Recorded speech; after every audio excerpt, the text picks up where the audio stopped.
Oke, diferensial fungsi dua peubah ini juga salah satu bentuk turunan dari fungsi dua peubah, karena pengertian turunan di dua peubah nggak ada yang tunggal. Kemarin ini ada turunan parsial. Sekarang ini mengenai diferensial fungsi dua peubah. Nah, karena bentuknya ini sangat rumit gini, aduh teoritis sekali, saya akan men-skip ini. Saya akan menjelaskannya dengan menyamakan di fungsi satu peubah. Dan itu harus saya tulis ya. Coba kita pakai ini aja. Coba sekarang perhatikan kalau saya punya fungsi fx. Ini ya. Y fungsi fx. Satu peubah. Kita tahu bahwa turunannya f aksen x itu definisinya adalah limit h mendekati 0 fx tambah h dikurangi fx dibagi h gitu ya. Itu turunan di setiap titik x kalau limitnya ada. Atau kalau turunan di titik tertentu f aksen di titik a gitu atau di titik p itu sama dengan limit h mendekati 0 fp tambah h min fp dibagi h gitu ya. Nah, sekarang di dua peubah padanannya yang tidak saya turunkan gitu ya. Jadi kalau saya punya sekarang set fungsi xy. Sorry.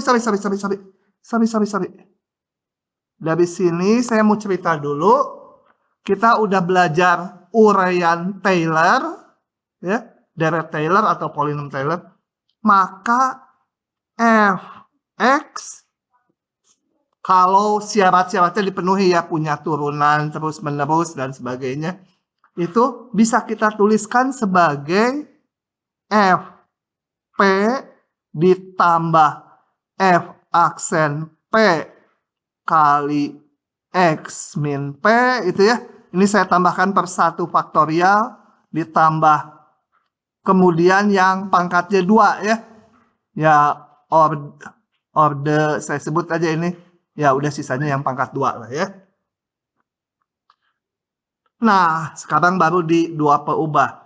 Kalau saya punya set sama dengan fungsi xy, maka kita bisa menguraikannya kalau fungsinya bagus ya. Nggak semua. Ini juga kan nggak semua bisa. Apalagi kalau nggak punya turunan. Tentunya nggak bisa dibuat deret gini.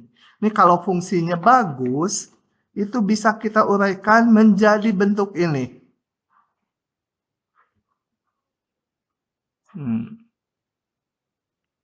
Oke, saya salin dulu ya.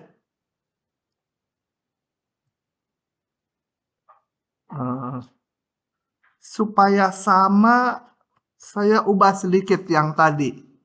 Saya ubah dikit. Sebentar. Ya. Ini saya mau ubah sedikit, ini yang atas dulu, yang satu peubah. Ini titik P, ini titik X. X-nya bisa di kirinya, bisa di kanannya tentunya ya. Dan ini saya tulis X ini sama dengan P ditambah H gitu ya. Ini H-nya. Bikin kurawal aja belum bisa. Nah, ini H, ini jarak ini. X dan P. Jadi, uraian ini, H-nya bisa negatif ya. Jadi, X-nya boleh di kiri P. F. P tambah H, supaya nanti sama dengan yang dua peubah notasinya. F. P ditambah F aksen P per 1 faktorial kali ini menjadi X min P itu H ya. Nah, nanti di sini muncul yang pangkat 2. Ya, turunan 2 di titik P per 2 faktorial X min P pangkat 2 atau H pangkat 2 dan seterusnya. Nah, kita sebenarnya cukup melihat nanti sampai sini karena mau menyamakan dengan fungsi dua peubah. apa arti turunan di sini gitu ya. Nah, ini kita nggak menurunkan lagi, maka di fungsi dua peubah ini diterima saja gitu ya dengan hati terbuka. Uraian Taylor dari fungsi dua peubah itu bisa kita tuliskan seperti ini. Di buku teksnya agak dibahas rinciannya, tapi saya mau men-skip itu ya. Oke. Jadi disamakan kalau dua peubah sama gitu ya. Cuma ininya kenapa vektor sekarang? Karena titiknya, variabelnya di dua peubah kan ini ada x, y dinotasikan vektor gitu ya. Jadi P-nya itu misalkan titik A, B itu. Kalau di sini P-nya ya titik P aja, satu titik. Di sini titiknya dua peubah. H-nya ada H bagian yang X, ada H bagian Y. Jadi ini vektor gitu ya. Nah, rumusnya ini dari mana? Enggak saya turunkan. Kita terima saja. Nanti harus ngebahas dulu yang tadi di halaman pertama. Lokali linier apa dan aduh, udah pusing lah. Gitu ya, untuk di TPB enggak terlalu perlu. Yang masuk matematik ya, apalagi yang mau ke arah matematik analisis, sangat perlu gitu ya. Tapi nanti aja di tingkat lanjut. Oke. Nah, jadi dengan menyamakan ini kenapa ya? Harusnya pangkat 2 ini. Saya kok salah. Ini yang pangkat 1, ini harusnya yang pangkat 2 nih. Ya. Harusnya ini order H pangkat 2 gitu ya. Nah, tapi kita hanya melihat sampai bagian sini aja, karena kita mau mengamati turunan pertamanya aja. Itu disamakan. Dengan demikian, ini maka yang dimaksud diferensial dari fungsi dua peubah. Ntar dulu ya.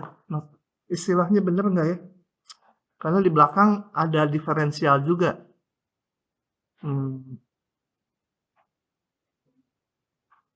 Jangan pakai istilah ini. Namanya bukan soalnya bukan turunan namanya ini ya. Ya salah satu jenis turunan. Jadi F dikatakan terdiferensialkan bila grad F-nya di titik P itu ada. Nah, apa ini grad F? Grad F itu isinya adalah turunan parsial vektor ya. Turunan parsial ke X di titik P, turunan parsial ke Y di titik P. Nah, sebuah fungsi dua peubah dikatakan terdiferensialkan bila ininya ada. Sama aja dengan yang di atas. Ini punya turunan kalau uraian ini ada ya. Kalau ininya ada. Nah, ini dibacanya adalah grad dari F di titik P gitu ya. Oke. Nah, kapan grad F itu ada? Yaitu kalau fungsinya bagus. Kalau di fungsi satu peubah kita lihat bahwa kalau fungsinya tajam gitu, dia nggak punya turunan ya kalau tajam. Di sini tajam. Apalagi kalau nggak kontinu. Nah, kalau di fungsi dua peubah, fungsi dua peubah, dia akan ada grad F-nya itu tadi kalau ini. Kalau fungsinya ini kita zoom terus itu ya, nggak tajam di sini. Jadi kalau diperbesar terus, nih saya perbesar, saya zoom in. Zoom innya udah ada ini langsung aja dari sini. Kenapa ya? Kok nggak mau view-nya dulu? Jangan enable scrolling. Kenapa ya? Sebentar. Harusnya tidak begitu dia.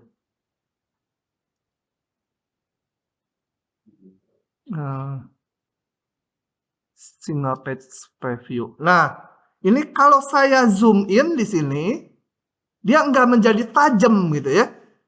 Dia akan bentuknya, kunaon ini teh nggak mau. Ah, dia mau karena.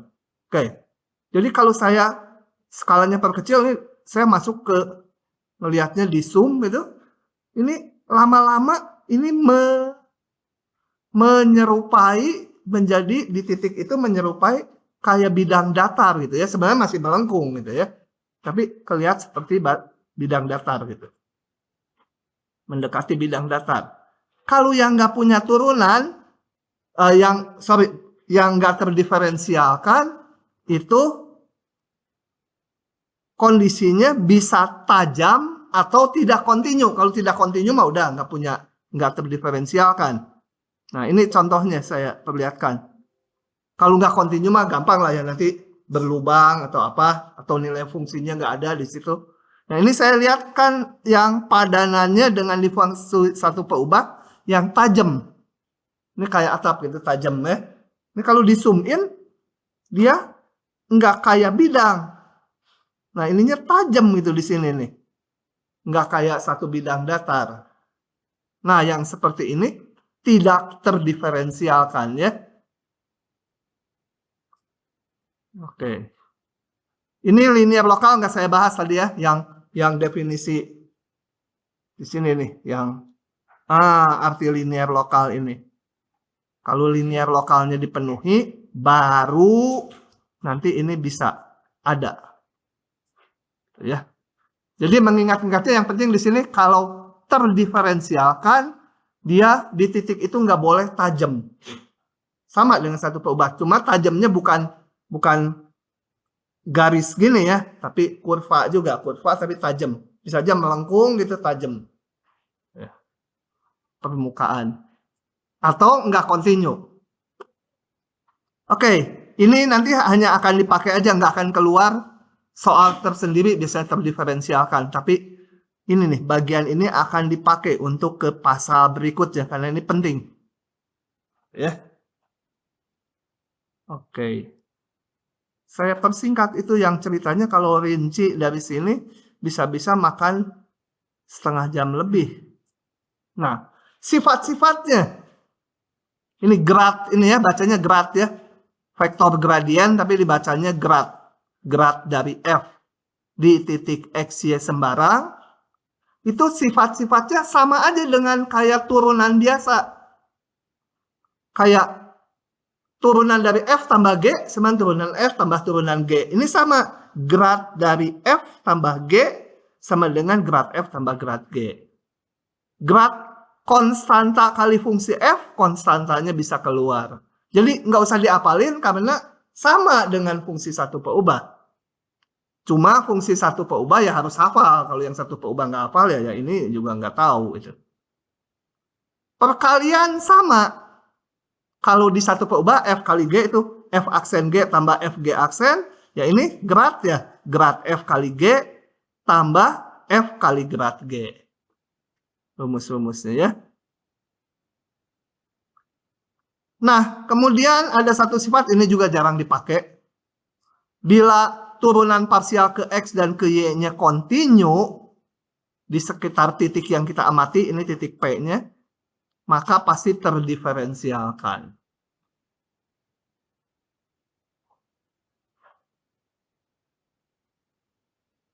Oke? Kita lihat contohnya.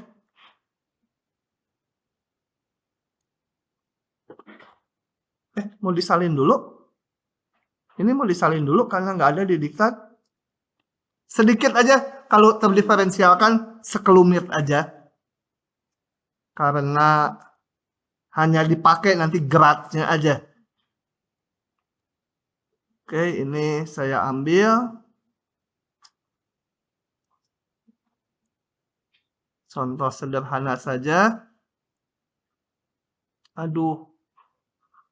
Kecil ya zoomnya. Tunjukkan fungsi ini terdiferensialkan di mana-mana. Nah, alat kita yang dipakai hanya ini aja. Kalau turunan parsialnya kontinu masing-masing, maka dia terdiferensialkan gitu ya. Jadi kita hitung aja ini fx-nya. Fx sama dengan sebentar, ini zoom-nya tulisannya jadi kurang tebal. Nah, fx sama dengan turunan ke x jadi apa? Yang ada y-nya dianggap konstanta ya, kayak kemarin. Jadi ini x turunannya 1. 1 kali pangkat y aja. X kuadrat 2x. Y-nya ngintil aja, ikut aja ya. Neplok aja. Kemudian saya perlu menghitung fy juga. Kalau lengkap nulisnya gini ya. Kalau lengkap tuh. Artinya turunan parsial ke y di titik xy sembarang. Itu adalah turun ke y, x-nya ikut aja sebagai konstanta. Pangkat y turunannya terhadap y ya pangkat y. X kuadrat y-nya diturunkan jadi 1. X kuadratnya ikut aja kali 1 ya. Nah, kemudian kita lihat ini polinom 2 peubah ya. Peubah. Ini fungsi pangkat udah diketahui kontinu ya, apalagi variabelnya 1. Ini udah pasti ini kontinu. Ini juga kontinu. Sehingga kontinu. Di setiap xy ya. Kalau nggak saya sebutkan di titik tertentu ya di setiap xy. Jadi ini kontinu. Di setiap pasang xy. Yang kanan sama aja. Ini polinom. Ya saya sebut 2 peubah meskipun cuma muncul 1 ya. 2 peubah. Y-nya nggak muncul. Dia kontinu. Ini fungsi kontinu kali kontinu. Hasilnya kontinu ya. Maka ini juga kontinu di setiap x, y. Gitu ya.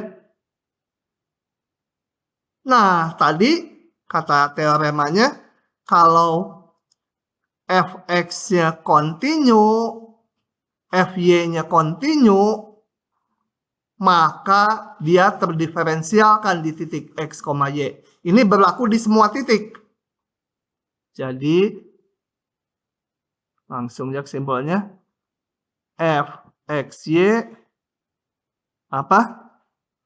Terdiferensialkan di setiap titik x, y. Cuma gitu aja menjawabnya.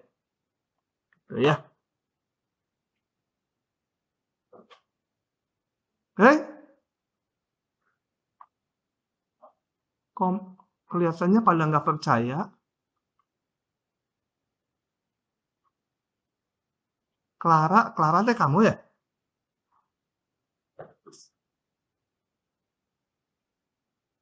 Oke. Nah, begitu. Nah, yang pasal berikutnya. Ini yang penting. Keluar, hampir tiap tahun keluar ya pasal berikutnya. Jadi geratnya nanti dipakai. Yang ini saya akan rinci. Bentar, ini tutup dulu. Akan detail sekali saya. Turunan berarah. Jadi ada lagi nih turunan berarah. Jadi kalau ditanya, kalian nanya, jadi turunan fungsi 2 peubah itu yang mana?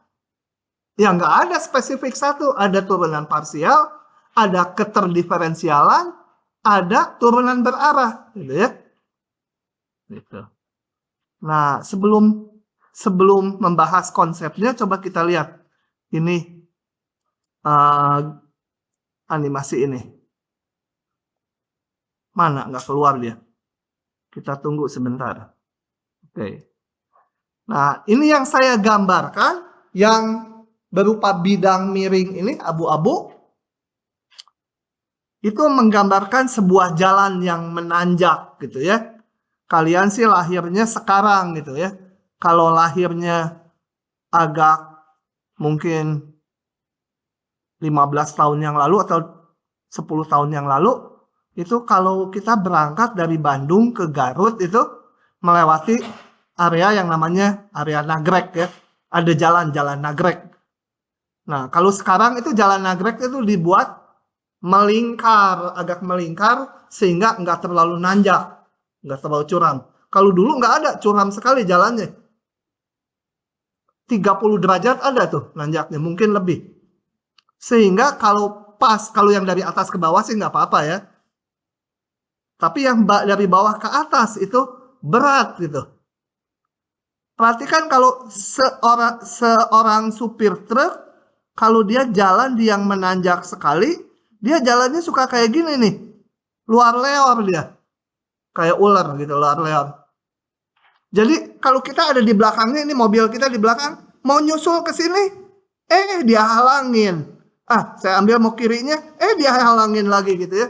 Ngehalangin aja terus gitu, kita susah mau nyusul dia. Kenapa si supir truk mengambil jalan seperti ini? Karena kalau langsung lurus, itu curam sekali nanjaknya. Mesinnya bisa nggak kuat gitu. Apalagi truknya bawa batu kali gitu ya, satu truk. Bahkan dulu tuh ada anak-anak di kampung situ nyediain balok. Jadi kalau ada truk lewat, udah kelihatan nggak kuat, halangin sama truk, sama balok. Si truknya ngambil napas dulu. Nanti gas lagi, maju dikit, halangin lagi balok gitu ya. Sampai di atas, anak-anaknya mau minta duit, supir truknya ngebut di sini udah lurus. Gitu ya.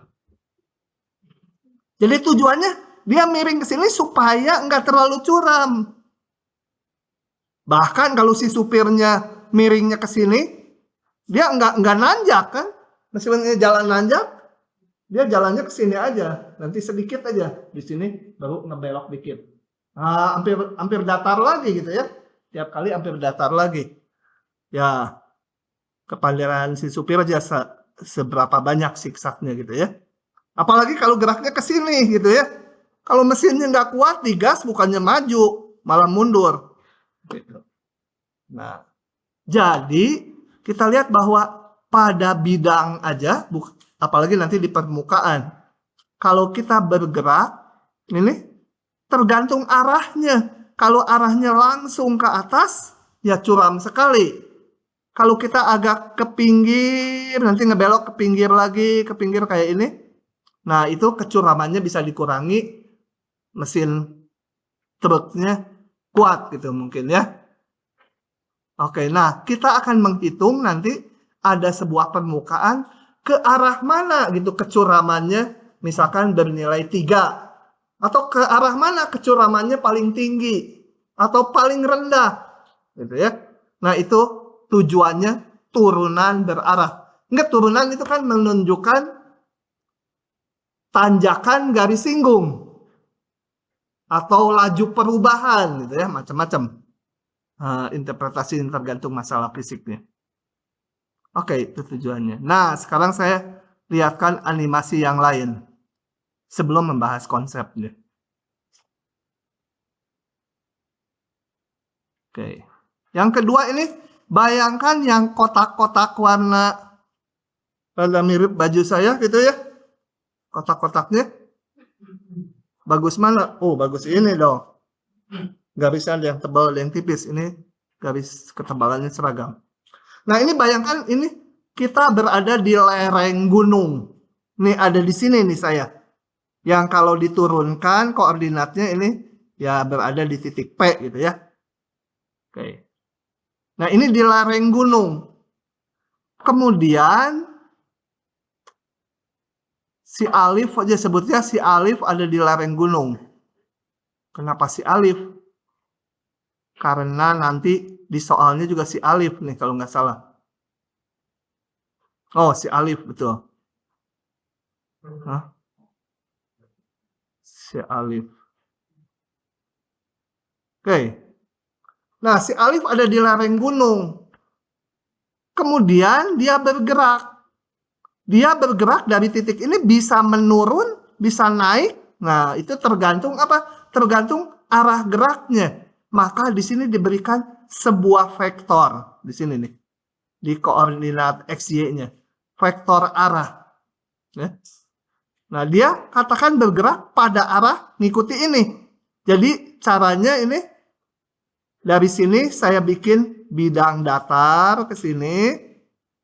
Nah, bidang datarnya ini nanti irisannya ini nanti di teorinya dijelaskan lagi. Nah, dia bergerak sepanjang kurva yang merah. Maka dia akan menanjak ya, turunannya positif. Tapi di animasi ini saya gerakan, arahnya bukan ke sana, ke sana. Nah, arah geraknya ke sana. Ini masih positif, bahkan lebih tinggi ya, lebih curam gitu ya. Kalau bergeraknya ke sana mungkin paling curam gitu ya, sekitar sini. Gitu ya. Jadi tergantung geraknya ke arah yang mana ditentukan oleh vektor ini. Gitu ya. Terus ditentukan vektor itu. Nah, suatu saat dia negatif. Artinya kalau bergerak ke arah sana, menurun. Menurun artinya apa? Ketinggian permukaan, ketinggian dia terhadap tanah, terhadap kaki gunung, makin rendah gitu ya. Makin mendekati kaki gunung. Kalau negatif, kalau positif, dia makin ke atas. Terus dia tuh. Ini dihitung nih plus min ini. Ini sebenarnya dihitung nih program ini. Cuma kemudian saya ambil itunya, hasil hitungannya, animasinya. Gitu. Jadi kita lihat bahwa dari sebuah titik saya bergerak tergantung arah geraknya. Bisa positif, bisa negatif. Dan kalau positif atau negatif, seberapa besar itu yang mau kita hitung ya. Oke. Jadi nggak hanya bidang datar kayak si supir truk tadi. Nah, sekarang masuk ke teorinya. Kita lihat gini. Perhatikan permukaan yang di kotak-kotak warna apa ini?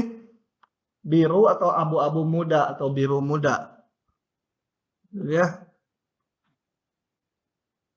Kemudian ini titik P itu salah satu titik di daerah definisinya. Koordinatnya tertentu, P-nya harus tertentu nanti ya.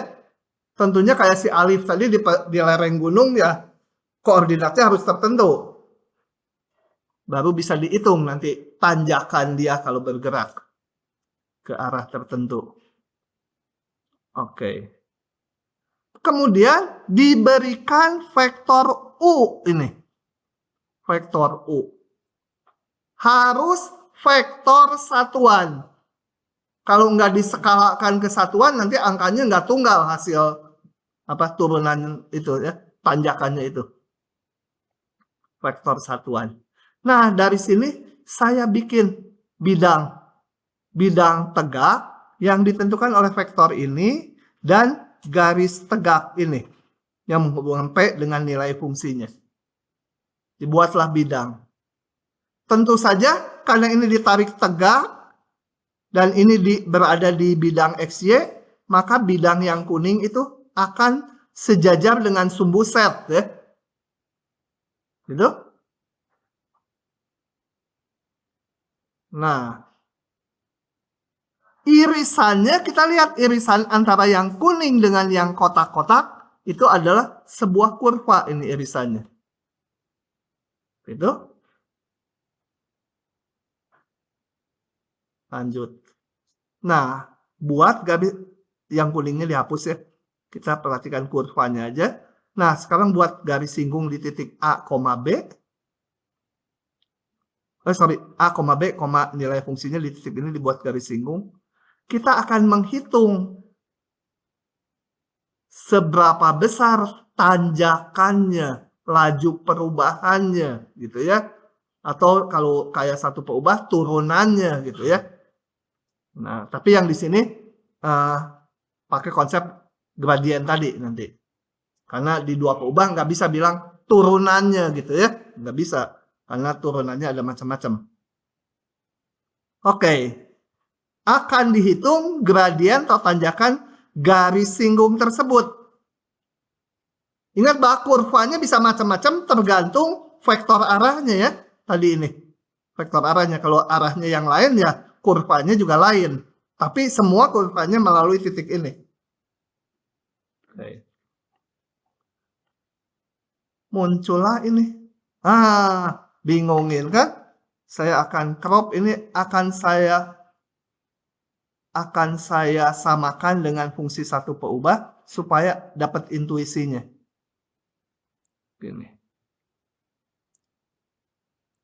Bentar. Disiapkan dulu. Sekarang saya samakan dengan satu peubah. Di fungsi satu peubah dulu. Y sama dengan fx gitu ya. Gambar. Katakan ini x, ini y.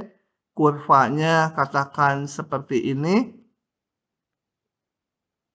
Ini kurvanya, ini ada titik P gitu.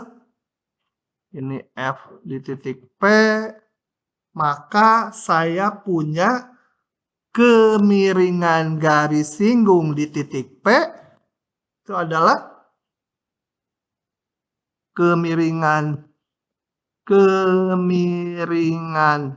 atau tanjakan. Tanjakan tuh bisa negatif tapi ya, tergantung kurvanya.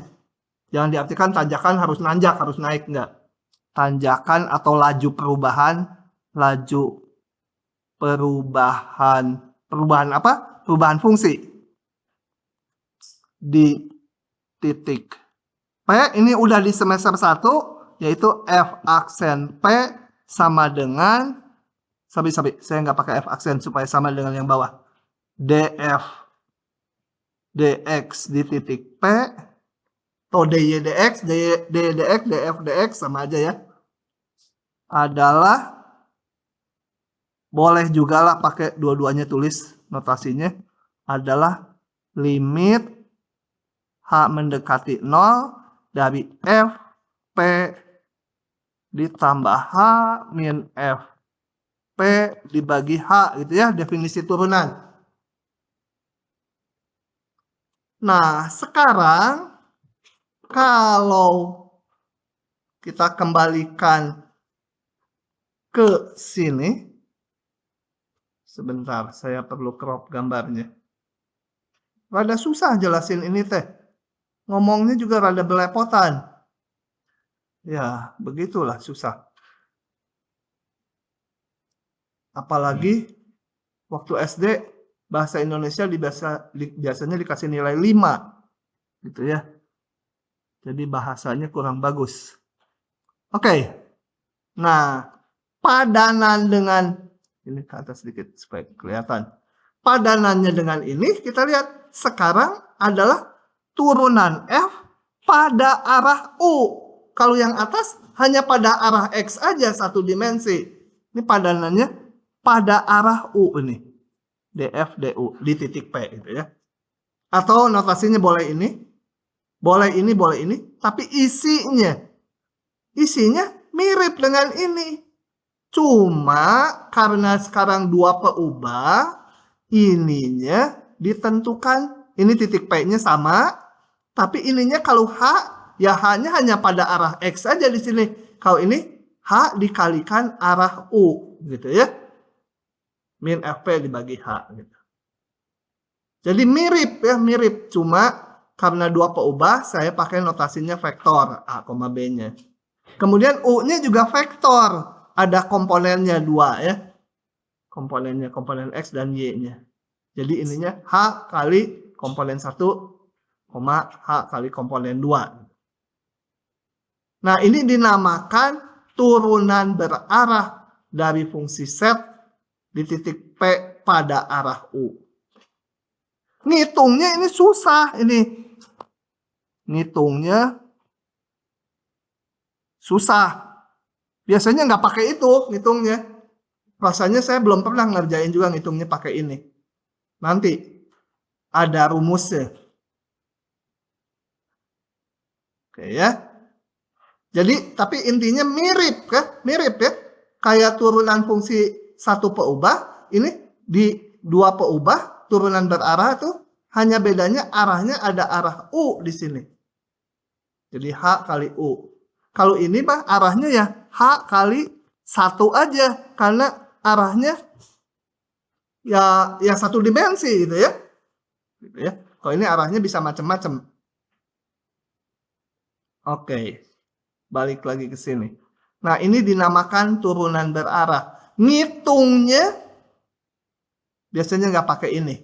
Terlalu rumit gitu ngitung limit. Ini bisa ya kalau diberikan yang cukup sederhana. Tapi kalau fungsinya udah umum ya rumit. Ya sebenarnya ngitung limit juga, limit dua peubah. Nah, sekarang kita lihat hal spesial. Hal spesial. Sebelum ke rumus cara ngitungnya. Hal spesial, kalau U-nya vektor 1,0. Ya.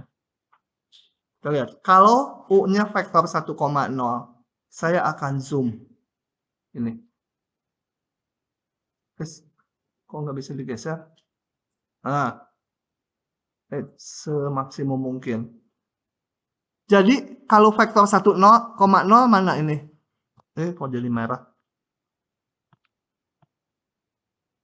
Hitam aja. Vektor 1,0 di bidang XY. Jadi vektor arahnya itu di bidang XY. Vektor 1,0 adalah vektor ini. Itu ya, ininya 1. Vektor 1,0. Cuma ini vektor merah ini digambarnya titik pangkalnya di sini. Kan vektor tuh digeser-geser sama aja. Ditaruh dimanapun. Oke. Bila vektornya U-nya 1,0, kurvanya mana? Kurvanya itu, ini saya nggak pintar ngegambar nih. Masalahnya bisa belepotan. Coba aja. Kan tadi ceritanya di sini awalnya mana? Mana sih? Oh, halaman sebelumnya. Harus dikecilin, susah. Ya udah. Balik ke halaman sebelumnya dulu. Tadi ceritanya kan ini dari vektor arah, vektor U, saya bikin bidang yang tegak gitu kan ya. Ininya tegak dan ininya vektor U. Bikin bidang, kemudian kurvanya adalah irisannya. Jadi sekarang kalau hal yang spesial tadi. Nah, saya bikin bidangnya. Bidang irisannya nggak tahu ya, mungkin di sini gitu. Yang ininya mungkin di sini gitu. Bidang. Bidang. Dan irisannya adalah kurva yang merah ini. Irisannya. Gitu. Sekarang mau menghitung turunan berarah pada arah U. Arahnya saya tebalkan. Jadi ini vektor singgungnya ya. Tadi ketimpa nih vektor singgungnya. Nah. Bukan vektor singgungnya, garis singgungnya. Garis singgungnya di titik ini. Nah. Maka DFDU adalah sama dengan apa? Kita lihat sepanjang bidang ini, kalau tadi koordinat P-nya itu A, B, tentu aja titik yang di atasnya ini, titik ini adalah P, A, B, F, A, B, itu ya setnya ini. Nah, maka pada bidang yang biru ini yang saya arsir, nilai Y-nya konstan, betul nggak? Kenapa? Ini tadi berasal dari vektor 1, 0 nih, yang merah. Atau pakai ini aja tunjuk. Ini vektor 1,0. Vektor 1,0 ini kan pasti sejajar dengan sumbu X ya. Vektor 1,0 karena ini vektor ini saya bawa ke sini. Kemudian ditarik garis tegak ke sini. Baru dibikin bidang yang biru ini yang digaris-garis. Maka sepanjang bidang ini atau bidang ini pasti sejajar dengan bidang XOZ, betul? Harus sambil mikir, kalau enggak mas saya ngomong itu iya aja, tapi enggak kebayang gitu. Harus bidang biru ini sejajar dengan bidang XOZ. Kenapa? Karena ini pembentuknya ini garis tegak dan ini vektornya sejajar dengan sumbu X. Karena memang ini dari sumbu X digeser ke sini. Nah, kalau bidang yang biru ini sejajar dengan bidang XOZ, maka sepanjang bidang biru ini nilai Y-nya konstan. Berapa nilai Y-nya? Sama dengan B semua. Sepanjang kurva merah ini nilainya sama dengan B semua. Y-nya ya, nilai Y-nya. Nah, kalau Y-nya konstan, maka turunan ini sama dengan Fx di titik P. Sama dengan turunan parsial. Kalau masih ingat kuliah sebelumnya. Bahwa turunan parsial terhadap X itu kita peroleh dari irisan permukaan dengan bidang yang Y-nya konstan. Itu ya. Udah terlalu pusing si Cindy kayaknya. Ya.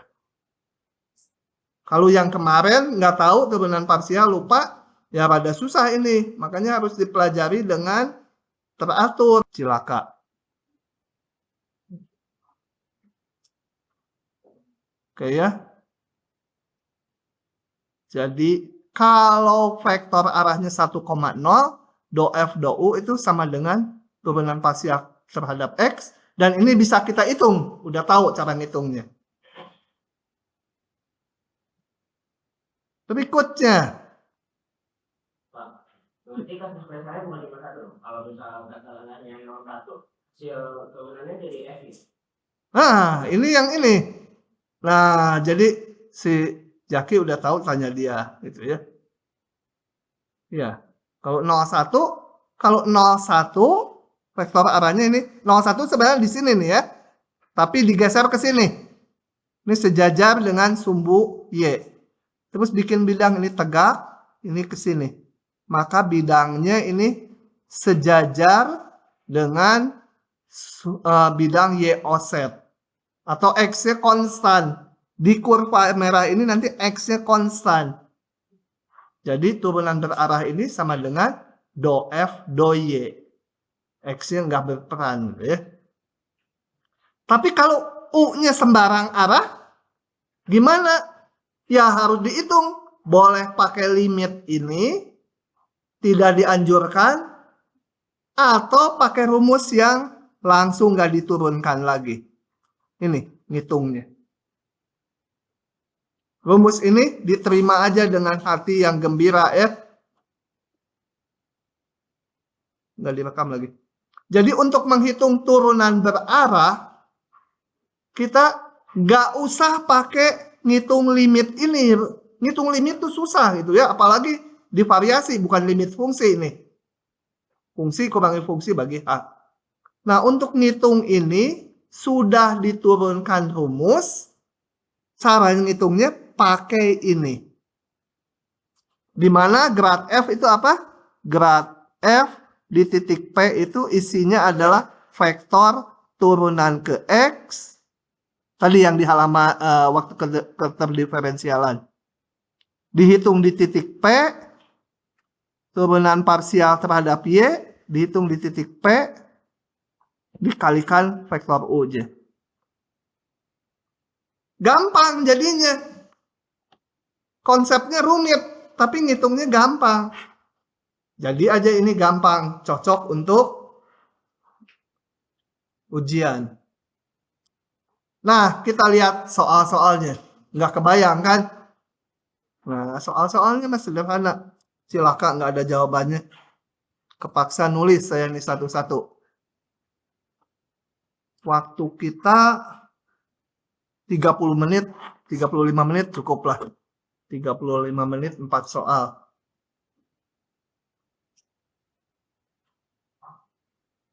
Mau pakai yang udah ada aja? Kemarin saya jelasin itu soal ini.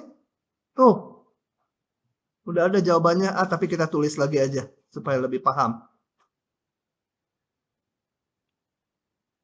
Mana soalnya? Kok nggak ada? Crop lagi.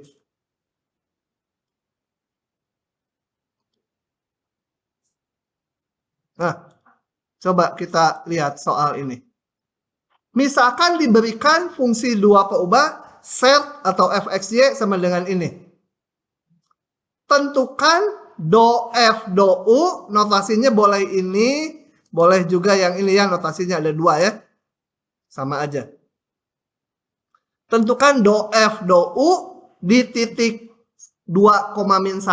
Ini berarti titik P-nya itu yang kalau tadi di cerita tadi ya. Saya kasih nama P di titik itu. Pada arah A sama dengan ini. Pada arah vektor ini. Nah, yang jangan lupa vektor arahnya untuk ngitung. Tadi rumusnya mana? Ini. Jangan lupa, ini harus vektor satuan. Jadi kalau bukan satuan harus dibikin satuan dulu. Yang A kita jawab. Jadi di sini yang A. Vektor arah satuan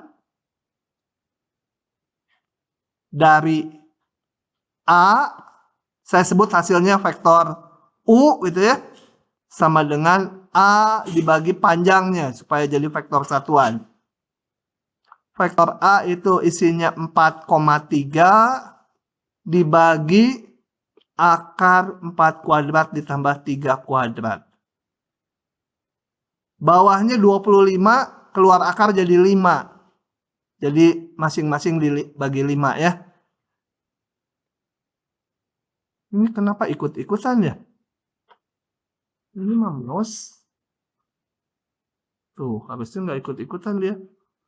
Nah. Udah ada vektor arah satuan, tinggal turunan berarahnya. Lupa rumusnya, kita intip dulu kalau lupa. Ini rumusnya. Nah, ini rumusnya ya. Kita crop dulu, kan lupa gitu baru. Nah, rumusnya taruh di sini. Jadi, saya harus ngitung dulu grad F ya. Untuk ngitung turunan berarah ini. Grad F-nya, grad F di titik X, Y sembarang dulu. Kadang-kadang nulisnya gitu, kadang-kadang kalau di titik X, Y sembarang nulisnya gini aja gitu ya. Kalau mau lengkap ya harusnya ditulis X, Y. Sama dengan isinya grad adalah turunan ke X dan turunan ke Y. Kalau mau lengkap ini ditulis juga X, Y itu ya variabelnya. Salah, panjang. Turunan ke X kita turunin. 8X min Y. Turunin ke Y. Apa? Min X ditambah 6Y. Gitu? Paham nggak anak saya? Anak sayang tuh anak yang ada di jalan sayang. Hah? Paham nggak ini? Nurunin ini?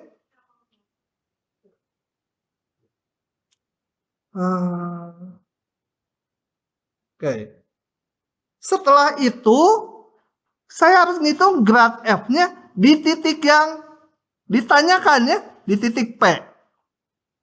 Grad F-nya di titik P atau di titik 2,-1. Masukkan X-nya 2, Y-nya min 1, jadi berapa tuh? 16, 17 ya. Kalau nggak salah ngitung. Min X, min 2, min 6, min 8 ya. Udah, turunan berarahnya. Ini DUF di titik P, atau notasi lainnya do F, do U, U-nya vektor ya. Di titik P, itu tinggal grad F di titik P dikalikan vektor U, vektor satuannya. Grad F-nya dapat 17, min 8 dikalikan dot produk dengan U-nya 4/5,3/5. Ngalihin vektor bisa sendiri ya? Nggak yakin saya. Di ujian coba cukup banyak. Vektor, dot vektor, hasilnya vektor. Ini hasilnya 17 kali ini, min 8 kali ini. Tuh itu soal bonus. Coba yang nomor berapa ya? B6 atau 4 ya, B4. Saya ngoreksi B3, 4 kalau nggak salah. B6 atau B4. Iya, vektor kali vektor coba. Hasilnya vektor gitu. Jadi ini saya kerjakan. Jadi skalar gitu ya. Ditambah tuh ketularan kalian, jadi nulisnya kali. Min 8 kali 3/5. Angka hasilnya ya. Lah kalau ini aja nggak bisa, apalagi pertanyaan berikutnya di soal tersebut. Ditanya U kali V kalau nggak salah kan? Nggak tahu itu. Nggak percaya dia. Nanti berkasnya yang jangan diperlihatin, kasihan anaknya. Tapi kalau ini mah bukan nggak ngerti. Udah nggak belajar ini ciri kan?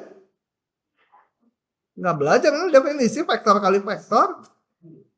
Nggak tahu. Ampun, saya lagi ngoreksi. Udah mau saya kasih puisi kayaknya. Udah begitu saja. Dapat angka ya ini. Berarti apa?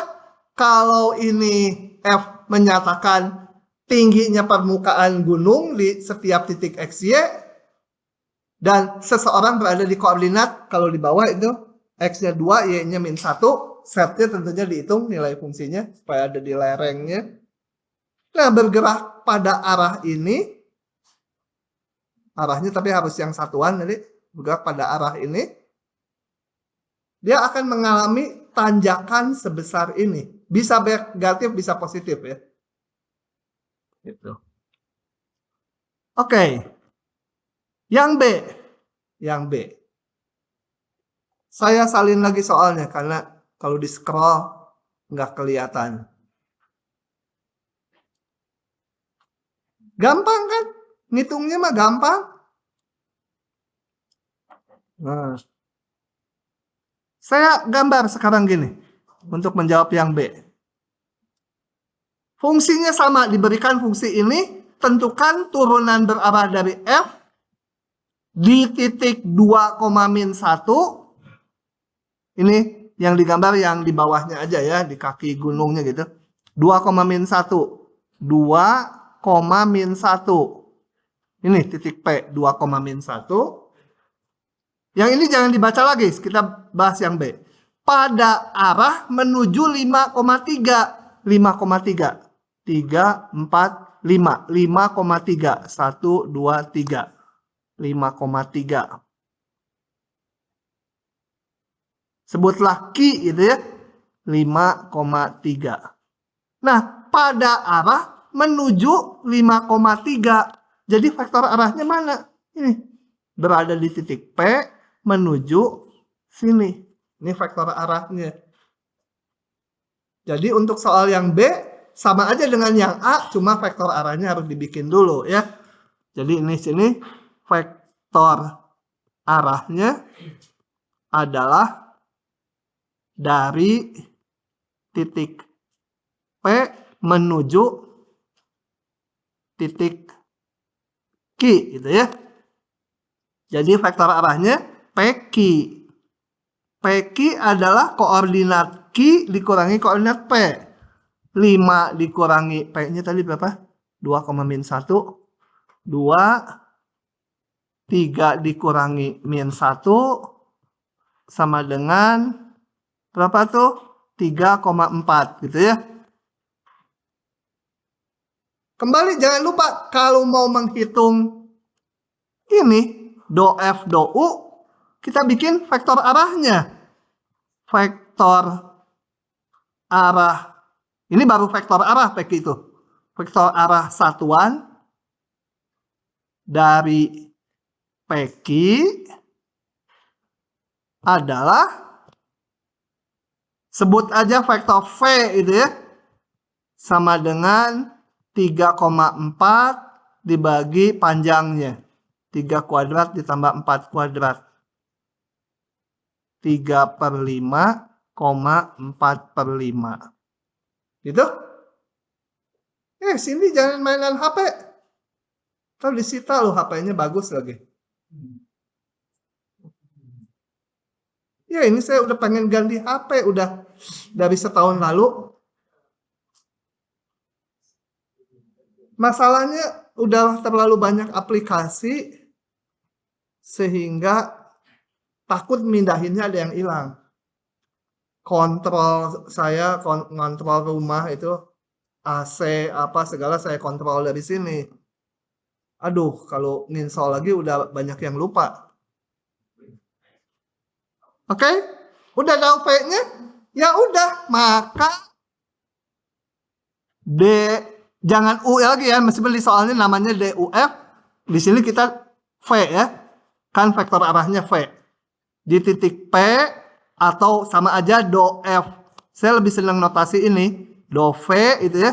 Jangan U lagi karena kita namainnya V.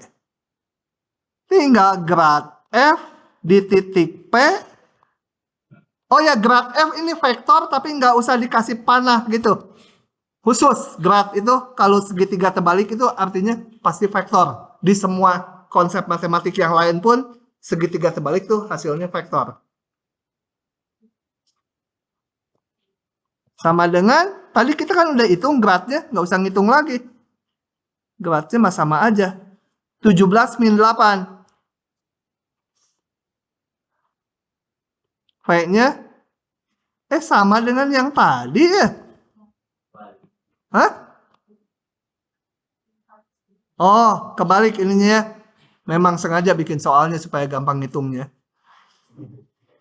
Sama dengan 17 kali 3, 51/5 dikurangi 32/5. Itu ya, skalar ya. Namanya turunan berarah ya, menunjukkan tanjakan, ya tanjakannya angka gitu ya. Tanjakannya 2, tanjakannya 3, tanjakannya -7. Aduh, udah jam segini.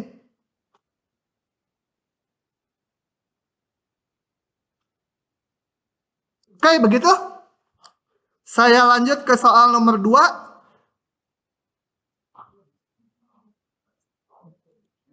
Ini mah gampang, soalnya gampang-gampang. Awal bagi kalian susah karena belum familiar aja ya. Sebenarnya ngitungnya itu terus. Oke. Nah, misalkan diberikan fungsi 2 peubah, belum dikasih tahu aturan fungsinya. Pada arah manakah DFDU di titik P akan maksimum? P-nya belum diketahui titiknya di mana. Fungsinya belum ada, ditanya vektor U-nya. Ya, kita lihat aja. Coba ya.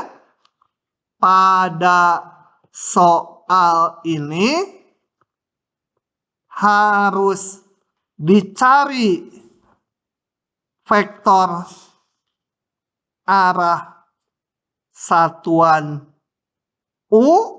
Ini kan pada arah manakah, jadi yang ditanya vektornya. Supaya do F, saya lebih senang notasi ini ya, do U di titik P itu maksimum. Ini sama aja ya, ini dengan ini sama aja. Terserah notasinya. Ini sama. Perjanjian notasi aja.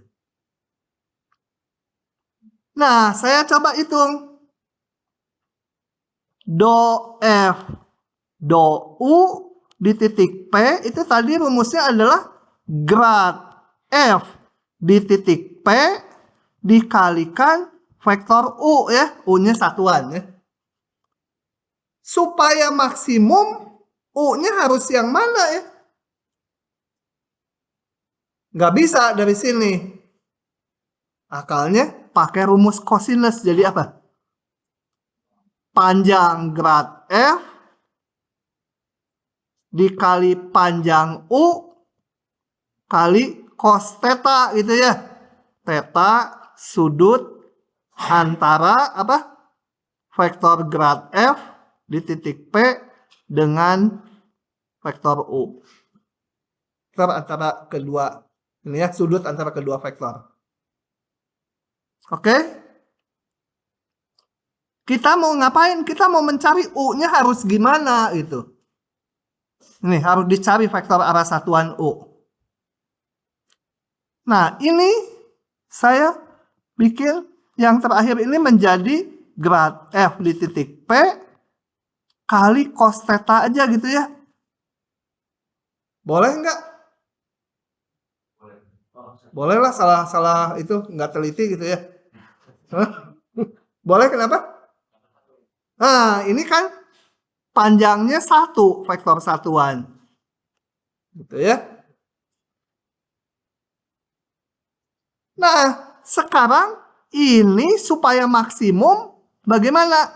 Supaya maksimum ya, ini kan sama dengan ini. Kita mau nyari supaya ini maksimum. Supaya maksimum, maka cos theta-nya harus 1, betul? Apapun fungsi F-nya, cos theta-nya harus 1. Jadi, theta-nya harus 0 radian, 0 derajat ya. Cos-nya 1, ya sudutnya 0. Kalau sudutnya 0 artinya apa? Kita lihat ini. Ini vektor grad F di titik P.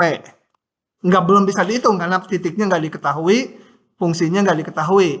Ya diketahui tapi fungsi sembarang gitu. Ini cos theta-nya, theta-nya 0. Artinya si U arahnya harus sama dengan grad F, betul? Jadi saya tulis lagi. Jadi serba jadi. Jadi U harus searah ya. Bukan sejajar ya. Kalau sejajar bisa dua macam. Bisa ke sana. Sana ini sejajar dua vektor. Ini juga sejajar. Tapi lebih keras lagi ini searah. Kalau sejajar bisa berlawanan arah, bisa searah.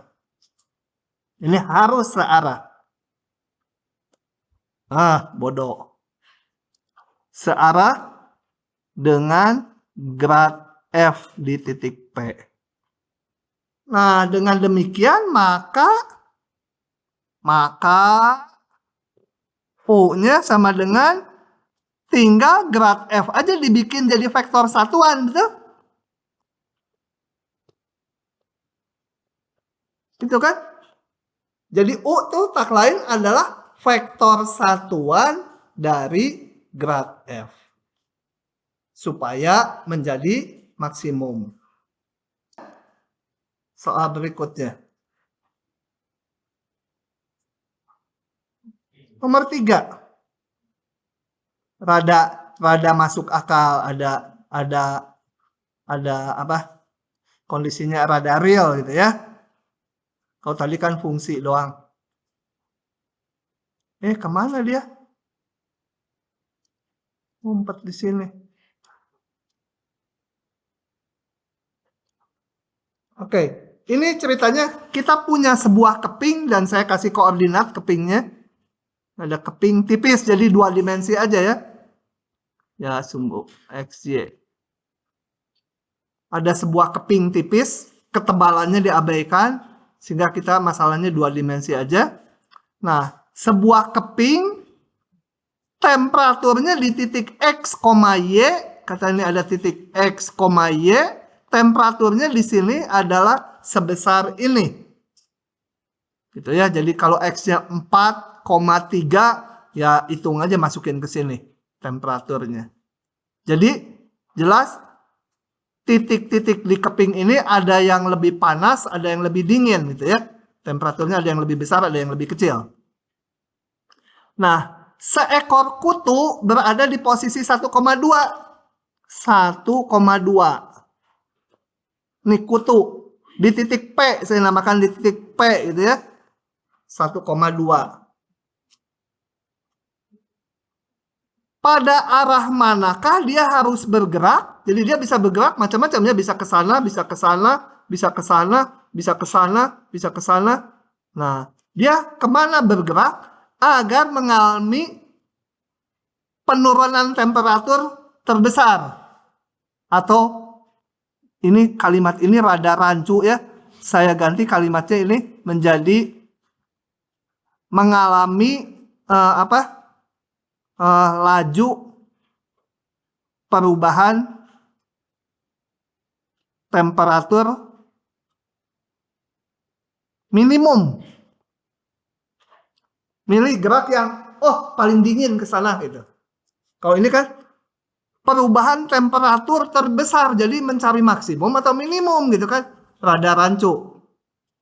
Penurunan temperatur terbesar itu maksudnya mencari yang paling minimum.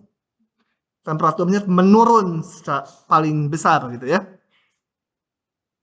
Nah gimana? Kembali kayak tadi kita lihat. Misal si kutu, kutuan bergerak pada arah U gitu ya. Jangan U aja lah. Sekarang sekali-sekali pakai notasi yang lain. Pada arah V gitu ya. Salah. Arah vektor satuan V gitu ya. Harus satuan. Nah. Dicari V ini supaya apa? Dot T, do V, turunan temperatur pada arah V di titik P, di titik dia mulai bergerak, di posisi dia, itu minimum. Supaya minimum. Nah, saya lihat sekarang gimana. Kayak tadi, kayak yang soal sebelumnya. Dot T, do V, saya hitung dulu. Meskipun fungsinya udah ada, nanti aja belakangan dipakai fungsinya. Sama dengan grad T di titik P dikalikan vektor V. Ini bisa kita hitung ya. Kan turunan parsial ke X dan Y isinya. Di titik P, ini nanti keluar angka. V-nya dicari. Kalau menyangkut maksimum minimum, ya udah pakai rumus cosinus. Panjang vektor T di titik P kali panjang vektor V kali cos theta. Theta sudut antara grad T di titik P dengan V gitu ya. Dan kembali panjang V itu 1 karena vektor satuan. Kali cos theta-nya aja ya. Jadi supaya dot T do V di titik P minimum, maka cos theta ini kan panjang vektor udah tertentu, T-nya udah tertentu, dicari gradnya udah tertentu, dimasukkan titik P, ini udah tertentu, nggak bisa diubah-ubah. Tapi sudutnya kan bisa berubah-ubah, tergantung arah geraknya. Jadi supaya minimum, cos theta-nya harus min 1 ya. Jangan 0, min 1. Lebih kecil lagi. Atau theta-nya sama dengan pi ya, 180 derajat. Nah, jadi kita punya sekarang kalau ini grad T di titik P, maka si V-nya harus berlawanan arah ke sana. Ini V-nya, panjangnya 1. Jadi V ini haruslah sama dengan vektor satuan dari ini, tapi arahnya minusnya. Minus grad T di titik P dibagi panjangnya supaya vektor satuan. Paham? Anak sayang paham? Paham nggak ini? Kenapa dibagi? Tuh kan bingung si anak sayang. Hah? Kan harus vektor satuan. Berlawanan arah. Ini ada minus. Berlawanan arah dengan vektor ini. Dan panjangnya harus 1 dibagi panjangnya. Sudah paham? Nah, tinggal kita hitung aja. Karena T-nya udah diketahui. T-nya ini. Saya hitung. Grad T di titik X, Y sembarang dulu. Turunan ke X. Turunan ke Y. Gitu ya. Oke? Turunin ke X jadi apa? 8X min Y. Ya. 8X min Y. Turunin ke Y. Min X 6Y. Betul ya? Min X 6Y. Benar gitu? Tuh. Kemudian grad T di titik P. P-nya itu titik tadi. Si kutu. Berapa? 1,2. Sama dengan grad T di titik 1,2. Masukkan X-nya 1, Y-nya 2. 8 kali 1 dikurangi 2. Jadi 6. Min 1 ditambah 12. Jadi berapa? 11 ya. Nah, maka vektor arahnya sama dengan min 6,11 dibagi akar 6 kuadrat ditambah 11 kuadrat. Hasilnya vektor ya. Namanya juga vektor satuan. Gitu. Ya mau disederhanakan boleh, kalau di ujian sampai sini ya dari 10 kasih 9 karena males ngitung. Ya kalau yang gampang nggak dihitung mah dikurangi. 9 masih A lah. Hari ini sekian dulu soal nomor 4. Soal nomor 4 dibahas besok atau untuk kuis besok, nggak tahu. Gampang sama aja.